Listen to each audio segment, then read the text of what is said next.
செங்கோட்டையில் விநாயகர் சதுர்த்தி விழா கோலாகலமாக கொண்டாடப்பட்டது. தங்கம் கவசம் மற்றும் வெள்ளி கவசத்தில் ஜொலித்த விநாயகர் பக்தர்களுக்கு அருள் பாலித்தார். நாடு முழுவதும் விநாயகர் சதுர்த்தி விழா கோலாகலமாக கொண்டாடப்பட்டது. அந்த வகையில் தென்காசி மாவட்டம் செங்கோட்டையில் உள்ள அனைத்து விநாயகர் கோவில்களிலும் விநாயகர் சதுர்த்தி விழாவினை முன்னிட்டு சிறப்பு வழிபாடு நடைபெற்றது.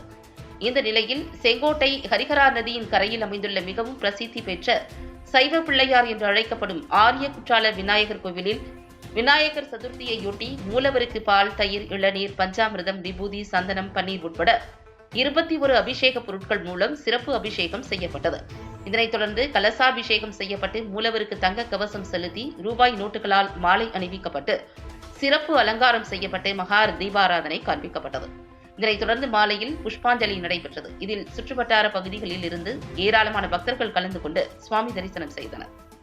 இதேபோல செங்கோட்டை மேலபஜார் பகுதியில் உள்ள சந்தி விநாயகர் கோவிலில் விநாயகர் சதுர்த்தியை முன்னிட்டு மூலவருக்கு பால், தயிர், இளநீர், பஞ்சாமிர்தம், விபூதி, சந்தனம், பன்னீர் உட்பட 21 அபிஷேக பொருட்கள் மூலம் சிறப்பு அபிஷேகம் செய்யப்பட்டது. இதனைத் தொடர்ந்து மூலவர் விநாயகர் வெள்ளி கவசத்தில் அலங்காரம் செய்யப்பட்டு சிறப்பு வழிபாடு நடைபெற்றது. இதில் திரளான பக்தர்கள் கலந்து கொண்டு சுவாமி தரிசனம் செய்தனர்.